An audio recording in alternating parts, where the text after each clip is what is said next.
बच्चों आज हम करेंगे स्ट्रक्चरल ऑर्गेनाइजेशन चैप्टर 7 जिसमें एनिमल टिश्यूज हम टॉपिक डिस्कशन कर रहे हैं। एनिमल टिश्यू में थर्ड टाइप के टिश्यू हैं मसल टिश्यूज। और मसल टिश्यूज के बारे में हमने बेसिक चीज़ें हैं इंट्रोडक्शन चर्चा कर लिए थे। जो भी आपकी बॉडी में मूवमेंट्स होते हैं, जितने भी प्रकार के मूवमेंट हैं, वो सारे मूवमेंट्स हैं, वो गति हैं, आपके मूवमेंट हैं, वो सारे के सारे किसकी वजह से हैं? मस्कुलर टिश्यूज की वजह से हैं। तो मस्कुलर टिश्यूज हैं आपकी बॉडी में बहुत ज़्यादा मात्रा में पाए जाते हैं और उनका अपना स्पेसिफिक फंक्शन है। कितने टाइप के मस्कुलर टिश्यू होते हैं, क्या क्या उनके फंक्शन है, तो ये सारी चीजें हम चर्चा करेंगे कि कौन कौन से टाइप के टिश्यू मस्कुलर टिश्यूज हैं और उनके क्या क्या फंक्शन है, उनकी सेल्स के क्या स्ट्रक्चर है, स्पेसिफिक करेक्टर्स क्या है, सारा कर इसमें डिस्कस करेंगे हम। सबसे पहले देखिए, बात कर लेते हैं मसल फाइबर की। तो मसल फाइबर क्या होता है? ये बंडल्स के फॉर्म में मसल सेल्स पाई जाती है मसल फाइबर के रूप में। और उनको हम बोल रहे हैं यहाँ पर कौन कौन सी स्ट्रक्चर्स हैं। जैसे मसल फाइबर में ये आप बंडल के रॉड लाइक स्ट्रक्चर देख रहे हैं, ये किसके बने हैं? मायोफिब्रिल की। मायोफिब्रिल प्रोटीन है जिसकी ये बनी हुई है मायोफिब्रिल की। इसके साथ में ही इसके अंदर पाए जाते हैं filaments containing actin and myosin filaments. मतलब एक्चुअली में जो प्रोटीन है वो एक्टिन और मायोसिन है जो कि पाए जाते हैं ये फिलामेंट्स के अंदर, इन थ्रेड्स के अंदर। और इनकी सेल्स के ऊपर जो कवरिंग पाई जाती प्लाज्मा लेमा या सार्कोलेमा बोलेंगे। और न्यूक्लियस, या आप देख पा रहे हैं ये न्यूक्लियस है। और मसल फाइबर्स में स्ट्रिएशन मिलता है या नहीं मिलता है, ये सारा आप कोई भी एक मसल को लेकर के और इस तरीके की ये अल्ट्रा स्ट्रक्चर है वो दिखाई गई है। देखते हैं क्या बोला है आपके स्लाइड में। The tissues made of many muscle fibres, muscle cells. Muscle fibre को ही यहां पर हम क्या बोल रहे हैं? मसल सेल्स बोल रहे हैं। बहुत सारे मसल फाइबर से और कौन से टिश्यू बने हुए हैं? मसल टिश्यूज हैं वो बने हुए होते हैं। Muscle fibres are composed of numerous fine myofibrils. जो मसल फाइबर होते हैं उसमें बहुत सारे न्यूमरस मतलब बहुत संख्या में, असंख्य संख्या में मायोफिब्रिल्स पाए जाते हैं, फिलामेंट्स स्ट्रक्चर्स पाई जाती हैं।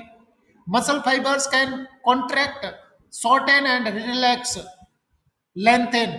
मतलब मसल फाइबर का जो स्पेसिफिक करेक्टर है वो है कि वो संकुचित हो सकते हैं या फैल सकते हैं, ये करेक्टर है। बाकी टिश्यूज में नहीं पाया जाता। तो कॉन्ट्रैक्शन और रिलैक्सेशन की इनमें कैपेसिटी पाई जाती है। इसके साथ में ही नेक्स्ट पॉइंट है muscles take part in locomotion and movement. बहुत इंपॉर्टेंट बात है कि ये मसल्स हैं वो किस में इन्वॉल्व हो रही हैं, लोकोमोशन में या मूवमेंट में ये काम आती है। नेक्स्ट हम डिस्कस करेंगे types of muscles. Types of muscles में तीन टाइप की मसल्स पाई जाती है हमारी बॉडी में। मसल टिश्यूज में तीन टाइप के मसल्स हैं। सबसे पहला टाइप है स्केलेटल स्ट्रिएटेड वोलेंट्री मसल्स।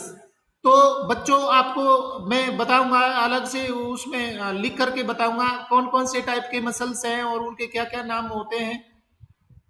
सबसे पहले देख लेते हैं स्केलेटल मसल्स। दूसरा टाइप है स्मूथ मसल्स। पहला टाइप यहाँ पर स्केलेटल, दूसरा स्मूथ मसल्स, और तीसरा टाइप है कार्डियक मसल्स। स्केलेटल मसल्स हैं ये पाई जाती है बोन्स में, और स्मूथ मसल्स है आपके इंटरनल ऑर्गन्स हैं, विसरल ऑर्गन्स में पाई जाती है। और कार्डियक मसल है वो सिर्फ और सिर्फ पाई जाती है हार्ट वॉल में, हार्ट की वॉल बनाने में या हार्ट में पाई जाती है। तो तीन टाइप की मसल्स हैं, इनको मैं आपको यहाँ पर बताता हूँ इसमें। चलो सबसे पहले हम देख रहे हैं मसल टिश्यूज। और मसल टिश्यू कितने टाइप के हैं? मसल सेल्स सबसे पहला टाइप है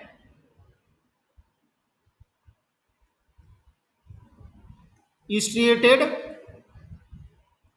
मसल इनका दूसरा नाम, ये सारे नाम आपको याद जरूर रखने भाई। दूसरा नाम है इसका स्केल्टल सेल्स, स्केल्टल मसल्स। इसको तीसरा नाम है स्ट्रिप्ड मसल्स हो जाएंगी। नेक्स्ट टाइप है वोलेंट्री मसल्स। तो इतने सारे नाम इनके हो गए। स्ट्रिएटेड मसल्स इसलिए बोलते हैं क्योंकि उनमें स्ट्रिएशंस मिलते हैं, धारियां पाई जाती है। मान लीजिए ये तरीके का एक सेल है तो उसमें स्ट्रिएशन मिलते हैं, लाइनिंग मिलती है, इसलिए इनको क्या बोलते हैं, स्ट्रिएटेड मसल्स बोलते हैं। और स्केलेटल मसल्स इसलिए बोलते हैं कि ये बोन के साथ में जुड़ी हुई है, बोन से अटैच होती है, तो दूसरा इसका मीनिंग है स्केलेटल मसल। और तीसरा जो नाम है स्ट्रिप्ट, स्ट्रिप्ट का मतलब वहां पर स्ट्रिप्स मिलती हैं। और नेक्स्ट टाइप है वोलेंट्री मसल्स, भी ये कहलाती हैं। वोलेंट्री का मतलब है these muscles work under your will power, under your volition. मतलब क्या है कि आपके जो जो इच्छा शक्ति है उसके अनुसार ये कार्य करती है, इसलिए इनको क्या कहते हैं, वोलेंट्री मसल्स कहते हैं। तो आपको याद रखना है सबसे पहला टाइप की जो मसल्स हैं वो कौन से टाइप की मसल्स हैं भाई। सबसे पहला टाइप है आपका ये स्केलेटल याद रखना है और वोलेंट्री याद रखना है। स्केलेटल और वोलेंट्री मसल्स हैं वो ज्यादा पूछे जाते हैं। स्ट्रेटेड भी इनको बोल देते हैं, स्ट्रिप्ट मसल्स भी इनको बोल देते हैं। के पहला टाइप है स्ट्रेटेड मसल, स्केलेटल मसल भी कहते हैं, स्ट्रिप्ट मसल भी बोलते हैं, वोलेंट्री मसल भी बोलते हैं। और बहुत कॉमन नाम तो आपने छोड़ ही दिया, इसको हम रफ मसल्स भी बोलते हैं। क्या कहते हैं, क्या आप मुझसे जुड़े हुए हैं? रफ मसल्स भी बोलते हैं क्योंकि इनका अपीयरेंस है, लुक है वो रफ दिखाई देता है, इसलिए रफ मसल्स भी बोलते हैं। तो कितने सारे नाम हो गए एक ही टाइप के मसल्स के। और इनके फंक्शंस हैं वो देख लेते हैं, फंक्शंस क्या होंगे। फंक्शंस इनके हो जाएंगे वोलेंट्री मूवमेंट्स। आपकी बॉडी में जितने भी मूवमेंट्स होंगे वो सारे वोलेंट्री मूवमेंट। आप हाथ पैरों को हिलाना चाह रहे हैं, आप बोलना चाह रहे हैं, आप मुंह चला रहे हैं, कुछ खा रहे हैं, ये सारे वोलेंट्री मसल्स में आते हैं। दूसरे टाइप की मसल देखिए, दूसरे टाइप की मसल्स हैं वो आपकी हैं जी, यहाँ पर इनके रफ है तो इसको हम बोलेंगे स्मूथ। इनका दूसरा नाम है, ये स्ट्रिएटेड है तो यहाँ पर स्ट्रिएशन नहीं मिलता, तो ये हो जाएंगे अनस्ट्रिएटेड, अनस्ट्रिएटेड मसल्स। इनको इनवोलेंट्री मसल्स भी कहते हैं। तो कितने सारे नाम हो गए। स्मूथ मसल्स है, ये रफ है तो ये स्मूथ है, यहाँ पर स्ट्रिएशन मिलते हैं तो यहाँ अनस्ट्रिएटेड हो गए। ये वोलेंट्री है तो ये इनवोलेंट्री मसल्स हो गई। और इन ये सारे मसल्स हैं वो पाई जाती हैं कहाँ मिलती हैं भाई। ये आप देखिए आपके जो विसरल ऑर्गन्स है, आपके इंटरनल ऑर्गन्स है, वो विसरल ऑर्गन्स में, इंटरनल ऑर्गन्स में ये पाए जाते हैं। ठीक है, तो आपके अंदर के ऑर्गन्स है वो सारे इसमें, इनकी ये मसल्स हैं वो उनकी वॉल को बनाती है, दीवार बनाती है। और आपके जो बॉडी के अंदर ये इनका कार्य क्या है, वो कार्य है इनवोलेंट्री मूवमेंट्स। स्मूथ मसल्स करेंगी, जैसे आपके बॉडी के अंदर बहुत सारे मूवमेंट है, आपने कोई चीज खाई है, खाने के बाद में वो अंदर कैसे मूव करेगी वो आपकी कंट्रोल में नहीं होती है। आप सांस ले रहे हैं एक लिमिट तक, कुछ मिनट के लिए आप एक आध मिनट के लिए सांस को रोक सकते हैं, बाकी वो अपने आप ही काम करता है। तो सांस लेना है या आपकी बॉडी के अंदर फूड का या दूसरे चीजों का जो सर्कुलेशन होता है, मूवमेंट होता है, वो सारा कौन कर रहे हैं, इनवोलेंट्री मूवमेंट के द्वारा स्मूथ मसल्स है वो कंट्रोल कर रही है। और बच्चों तीसरा जो टाइप है वो है cardiac muscles. Cardiac muscles, cardiac शब्द है वो रिलेटेड है, वो हार्ट से है, और कार्डियक मसल्स है वो सिर्फ पाई जाती है हार्ट वॉल में। हार्ट की वॉल में ये पाई जाती हैं, और इनका जो कार्य है वो मूवमेंट ऑफ हार्ट बीट, या हार्ट बीट उनको आप कह सकते हैं, इसके लिए रेस्पॉन्सिबल होते हैं। इनको आप रिदमिक मूवमेंट ऑफ हार्ट भी बोल सकते हैं। लगातार कॉन्ट्रैक्शन रिलैक्सेशन का ये कार्य करते हैं। तो तीन टाइप की मसल्स है वो हमने डिस्कस करी। सबसे पहले रफ है, दूसरे स्मूथ मसल्स है, और तीसरे टाइप की कार्डियक मसल्स। फिर से देखते हैं इमेज में। स्केलेटल मसल, रफ मसल्स भी कहलाती हैं, स्ट्रेटेड बेल कहलाती है, वॉलेंट्री और मसल, वॉलेंट्री मसल्स कहलाती है। आप यहाँ देख पा रहे हैं ये मसल्स हैं वो स्केलेटल मसल्स है जो बोन्स के साथ में जुड़ी हुई है। स्मूथ मसल्स है जो नॉन स्ट्रेटेड होती है, अनस्ट्रेटेड होती है। इनको विसरल मसल्स भी कहते हैं क्योंकि आपके इंटरनल ऑर्गन्स में ये पाई जाती है। और तीसरे टाइप की मसल है कार्डियक मसल्स, जो पाई जाती है सिर्फ हार्ट वॉल में। सबसे पहले बात करते हैं स्केलेटल स्ट्रिएटेड वॉलेंट्री मसल की। तो आप ये देख पा रहे हैं ये इनकी लोकेशन क्या है, कहाँ पाए जाते हैं, क्या है, बाइसेप्स ब्रेकी, लॉन्ग हेड, इसमें ये मिलती हैं। बाइसेप ब्रेकी, ये दो तरीके के, लॉन्ग हेड और शॉर्ट हेड, ये पाई जाती है ब्रोकियल्स, ब्रेकियल्स में। और ब्रेकियो रेडियल्स में भी ये मसल्स पाई जाती है, मतलब आपके हाथों ये पैरों में ये मसल्स है वो पाई जाती हैं। इनकी एक मसल फाइबर की स्ट्रक्चर देखें तो यहाँ देखिए आप, मसल फाइबर है वो जुड़ा हुआ है, अटैच है किसके साथ में, बोन के साथ में। किसके द्वारा, कनेक्टिव टिश्यू और टेंडन। तो टेंडन है वो आपके इसको जुड़ाव करने का कार्य कर रहा है, मतलब मसल्स को जोड़ने का काम कर रहा है टेंडन। और चूंकि ये टेंडन के द्वारा किसके साथ में जुड़ी हुई है, बोन के साथ में, इसलिए हम इनको क्या बोल रहे हैं, स्केलेटल मसल्स बोल रहे हैं।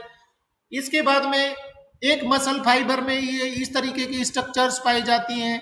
यह देख सकते हैं आप, एपीमाइसियम, एपीमाइसियम मतलब आउटर लेयर है, उसके बाद में इंदर की लेयर है पेरीमाइसियम, एंडोमाइसियम जो संदर सबसे अंदर की ओर एंडोमाइसियम। इसके बाद में एक पर्टिकुलर बंडल है पूरा, एक बंडल को हम क्या बोल रहे हैं, फेसिकल। और यहां निकल के ये मायोफिब्रिल बन रहा है। मायोफिब्रिल बहुत सारे फिलामेंट है ये पाए जाते हैं, और ये बनेगा आपका मसल फाइबर का। यहाँ पर इस ये मसल सेल है जिसमें सार्कोलेमा पाया जाता है। सार्कोलेमा का मतलब प्लाज्मा मेम्ब्रेन है, और सार्को जहाँ टर्म आ जाए तो वो मसल से रिलेटेड होती है, और इनके ऊपर न्यूक्लियस पाए जाते हैं। तो सबसे पहले आप स्ट्रक्चर को डिस्कस करिए यहाँ पर। इनमें अब मैंने अभी आपको बताया इलोंगेटेड सेल्स होती है, सिलेंड्रिकल होती है, और इनमें स्ट्रिएशंस पाए जाते हैं, बैंड पाए जाते हैं। ये आप देख पा रहे हैं बैंड मिलेगी, बहुत सारे बैंड्स आप यहाँ देख पा रहे हैं। और उसके बाद में ये न्यूक्लियस, स्लाइड में क्या बोला है देखते हैं, they are attach to bones, example biceps, bones के साथ में अटैच है, ये आप देख पा रहे हैं। इसके बाद में नेक्स्ट पॉइंट है striations are present in muscle fibres. Striation का मतलब ये बेंडिंग मिलती है, लाइट और डार्क बैंड यहाँ पाई जाती है। Muscle fibres are bundled together in a parallel fashion, मतलब बंडल के फॉर्म में, इस तरीके से बंडल के फॉर्म में ये पाए जाते हैं, पैरेलल फैशन के रूप में ये मिलते हैं। A sheath of tough connective tissue encloses several bundles of muscle fibre, बहुत सारे मसल बंडल्स को एक शीथ है वो कवर करती है, जोड़ती है। इसके बाद में दूसरे टाइप की मसल देखिए, smooth muscle, non striated visceral muscles भी कहते हैं। ये इनका अपीयरेंस है वो स्मूथ होता है, इसलिए इनको स्मूथ मसल्स बोलते हैं। इनमें स्ट्रिप्स, यहाँ पर आप पीछे देख पा रहे थे वो स्ट्रिएशन मिल रहा था, जैसे उसमें मसल को यहाँ मैं आपको दिखाऊं इस तरीके का, तो बैंडिंग वहां पर पाई जा रही थी। यहाँ इस तरीके की कोई बैंड आपको नहीं दिख रहे हैं। तो स्ट्रिएशन यहाँ नहीं मिलते, इसलिए नॉन स्ट्रिएटेड बोलते हैं। ये आप स्ट्रक्चर देख रहे हैं, आपके जो ब्लड कैपिलरीज है उनकी वॉल है वो बनी होती है, या स्मॉल इंटेस्टाइन है उनकी वॉल है वो बनी होती है। स्मूथ मसल्स की यहाँ पर आपको दिखाया है, इंटेस्टाइन है उसकी वॉल में smooth muscles, mucosa cross section of the intestine, और ये उसमें longitudinal layer of smooth muscles and circular layer of smooth muscles. दो तरीके की मसल्स पाई जाती हैं, एक लॉन्गिट्यूडनल होती है, इस तरीके की होती है, यहाँ पर मसल्स मिलेंगी पूरी वॉल पर, और एक है सर्कुलर मसल्स मिलती हैं। तो ये दोनों ही टाइप के मसल्स हैं वो मूवमेंट के लिए रिस्पॉन्सिबल होती हैं। इसके बाद में स्ट्रक्चर देखें, सेल की स्ट्रक्चर देखें तो सेल्स हैं वो टेपर एंडेड है। सेल की स्ट्रक्चर ये इस तरीके की स्ट्रक्चर ये बनाएंगे, इस तरीके से ये मिलती है, मतलब इनके एंड है वो टेपर होते हैं, पतले होते हैं, और ये सिंगल न्यूक्लिएटेड होती है। इस तरीके की सेल्स इनमें पाई जाती है। स्ट्रक्चरली आप इनको चर्चा करें तो स्लाइड में देखते हैं क्या बोला है।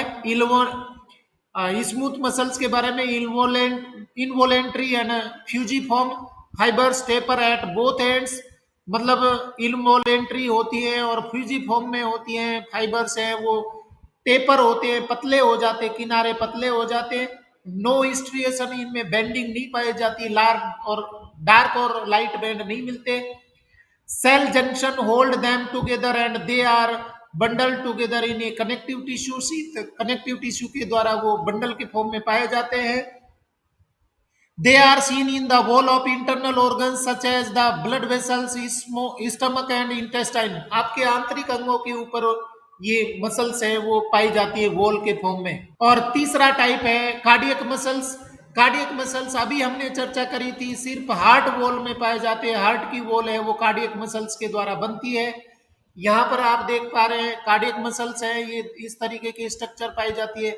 इनमें दोनों का मिला जुला रूप होता है, मतलब दोनों के करेक्टर हैं वो पाए जाते हैं। ये कौन कौन सी, देखिए करेक्टर में क्या बोला है, involuntary muscle seen only in the heart, cardiac muscles है वो सिर्फ हार्ट में पाई जाती है, और कहीं पर ये मसल्स है वो नहीं पाई जाती। Cell junction fuse the plasma membranes of the cells and make them stick together, जो सेल जंक्शन है वो फ्यूज होकर के और ये मसल्स को आपस में जोड़ने का काम करते हैं, ये मसल सेल्स को। Communication junctions intercalated disc allow the cells to contract as a unit. Example, when one cell receives a signal to contract, its neighbor cells are also contracted. मतलब एक दूसरे से इस तरीके से कनेक्टेड रहते हैं कि एक सेल में सिग्नल आ गए तो दूसरी सेल है उनके साथ में कार्य करेगी, अलग अलग कार्य नहीं करेगी। तो इस तरीके से ये कार्डियक मसल्स हैं जो आपके हार्ट में जितने भी तरीके के मूवमेंट होते हैं वो कार्डियक मसल्स के द्वारा होते हैं। और आज का लास्ट पॉइंट है, हमारा टॉपिक है, ये जल्दी से हम खत्म कर लेते हैं बच्चों, क्योंकि आगे दूसरा टॉपिक है वो भी हमें करना होगा, आपका सिलेबस भी बचा हुआ है। तो नेक्स्ट टिश्यू है न्यूरल टिश्यू। न्यूरल टिश्यू वो नर्व से रिलेटेड है, और नर्व का मतलब क्या होता है, आपकी बॉडी में जितने भी मैसेजिंग हैं, जितने भी सिग्नल्स हैं वो पास होते हैं, एक जगह से दूसरी जगह जाते हैं, उन सिग्नल्स को ले जाने का कार्य है वो न्यूरल टिश्यूज करते हैं। और न्यूरल टिश्यूज की जो वर्किंग यूनिट है, फंक्शनल यूनिट है, उसको यहाँ स्ट्रक्चर आप देख पा रहे हैं वो क्या कहते हैं, न्यूरॉन। क्या अभी भी मेरे साथ में हैं आप? Thank you. तो ये न्यूरॉन्स है, ये आप स्ट्रक्चर देख पा रहे हैं, आपने 9th क्लास में भी पढ़ा है, आपने 10th क्लास में भी पढ़ा है, और अभी 11वीं में भी आ गया। न्यूरॉन है वो लॉन्गेस्ट सेल होती है ह्यूमन बॉडी में, क्योंकि इसमें स्ट्रक्चर के बारे में हम चर्चा करेंगे। यहाँ पर भी आप एक न्यूरॉन देख पा रहे हैं, न्यूरॉन में एक लॉन्ग थ्रेड लाइक स्ट्रक्चर है। जैसे यहाँ मैं इसको कलर बदल के बताता हूँ आपको, ये एक मान लीजिए न्यूरॉन है, और यहाँ पर ये एक्सॉन है, ये दिख रही है, ये देखिए ये एक्सॉन। और एक जो ये जो सेल बॉडी होती है उससे इस तरीके के प्रोजेक्शंस निकलते हैं ऊपर की ओर। तो आप कह सकते हैं कि ये जो स्ट्रक्चर यहाँ पर दिखाई है ये होगी आपकी साइटोन या सेल बॉडी हो गई। और ये प्रोसेसेज है ये निकल रहे भाई, यहाँ पर आप बहुत अच्छे से देख पा रहे हैं, ये बहुत सारे प्रोसेसेज है इसमें निकल रहे। ये देखिए, ये देखिए, तो ये प्रोसेसेज है वो डेंड्राइट्स कहलाते हैं। और एक लॉन्ग स्ट्रक्चर है, लॉन्ग प्रोसेस है जिसको आप यहां पर मैं हाईलाइट कर रहा हूं। ये देखिए, एक लंबा सा प्रोसेस है उसको हम बोल रहे हैं एक्जोन। यहां पर भी ये दिया है, ये एक्जोन है। ओ सॉरी, एक्जोन ए से शुरू होगा, एक्जोन। यहां पर भी ये एक्जोन है। तो एक हो गया ये एक्जोन, ये एक्जोन हो गया। और बाकी जो निकल रहे हैं ये कहलाते हैं डेंड्राइट। यहां पर दिया भी है, ये कहलाएंगे क्या, डेंड्राइट। इनको आप यहां पे बोल सकते हैं, ये बहुत सारे प्रोसेसेस निकले हुए, तो ये हो जाएंगे आपके डेंड्राइट्स। ठीक है, तो अच्छा ये बदल ही गया।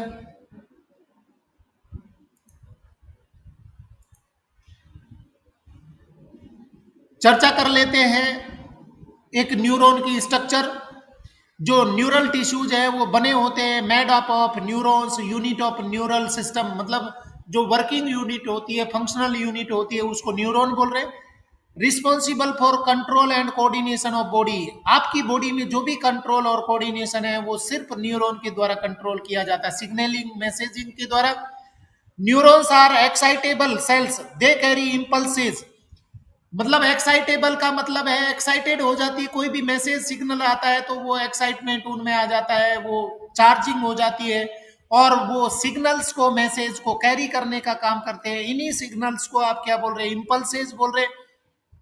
Neurons are protected and supported by neuroglia. Neurons के बीच बीच में सेल्स पाई जाती है न्यूरोगिलिया, जो इनको प्रोटेक्ट करती है, साथ में इनकी हाउस कीपिंग का काम करते हैं, साफ सफाई का भी काम करते हैं। और बच्चों, आइंस्टाइन का ब्रेन है अभी भी प्रोटेक्टेड है, प्रिजर्व है। उसमें देखा गया है कि न्यूरोगिलिया उसमें ज्यादा पाई गई। मतलब अगर न्यूरॉन्स के आसपास साफ सफाई ज्यादा रहेगी, प्रोटेक्टेड रहेंगे, तो ब्रेन है उतना ही तेज हो जाएगा। Neuroglia make up more than half the volume of neural tissues. Neuroglia है वो बहुत ज्यादा वॉल्यूम बनाती है, बहुत ज्यादा मात्रा में पाए जाते हैं। मतलब वन हाफ है वो तो न्यूरोगिलिया का ही बना होता है, इसलिए इनका बहुत बड़ा रोल है। एक्चुअली में सिग्नलिंग का काम है वो न्यूरॉन का है, परंतु न्यूरोगिलिया है उनका भी अपना इंपोर्टेंस होता है।